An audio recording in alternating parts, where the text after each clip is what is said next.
Hi everybody, ఈ video మీకోసమే. ఈ వీడియో మీ లైఫ్ చేంజ్ చేస్తుండొచ్చు. రైట్ సార్, మీరు ఇద్దరు ఒక గవర్నమెంట్ హోదాలో ఉండి రెవెన్యూ డిపార్ట్మెంట్ లో 60 నుంచి 70 వేలు సంపాదిస్తున్నారు. అలాంటి వ్యక్తులు వెస్టీజ్ లోకి రావడానికి కారణం ఏంటి? సార్ 11 సంవత్సరాల నుంచి నేను విఆర్ఓగా పనిచేస్తున్నాను. నా జీతం వచ్చేసి 42,000 సార్. కానీ ఈ రోజు జస్ట్ 9 మంత్స్ లో ఇక్కడ 70,755 రూపాయలు తీసుకోవడం జరిగింది. ఇక్కడ మనకి ప్యాసివ్ ఇన్కమ్ అనేది చాలా చాలా ఇంపార్టెంట్ సార్. అది వెస్టీజ్ బిజినెస్ గురించి క్లారిటీ అనేది ముఖ్యం.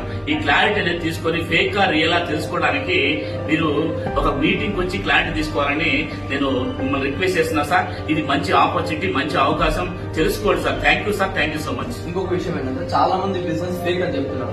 జెన్యూన్ చెప్పడానికి మీ దగ్గర ఆన్సర్ 2023 జూన్ 21 తారీఖున ఈ భారత పార్లమెంట్ లో లోక్సభ రాజ్యసభలో బిల్లు ప్రవేశపెట్టి భారత రాష్ట్రపతి చేత ఆమోద ముద్ర వేసి గెజిట్ రూపంలో తీసుకొచ్చారు sir. Complete legal business sir ఇది.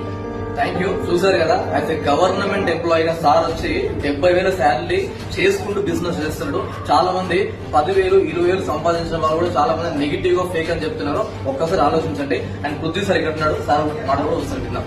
సార్, గవర్నమెంట్ అంటేనే రెవెన్యూ డిపార్ట్మెంట్ లో ఉండి మేము జీవోస్ పాస్ చేసి అన్ని ఇంప్లిమెంట్ చేసాము. మేము వచ్చి చేస్తున్నామంటే మీరు అర్థం చేసుకోవచ్చు.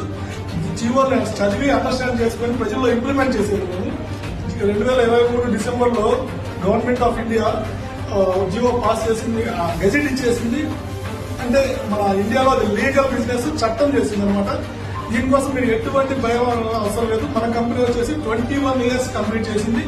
ఇది ఫారిన్ కంట్రీస్ లో ఇది ఆల్రెడీ లీగల్ అయిపోయింది, ఆల్రెడీ ఇంప్లిమెంట్ అవుతున్నారు. డెవలప్ అయిపోయిన కంట్రీస్ అన్ని కూడా ఈ డైరెక్ట్ సెల్లింగ్ ఇండస్ట్రీ వల్లనే డెవలప్ అయినాయి అని చెప్పి మన ప్రధానమంత్రి మోడీ గారు మన దేశంలో కూడా దీన్ని డైరెక్ట్ సెల్లింగ్ బిజినెస్ ని లీగల్ చేయడం జరిగింది.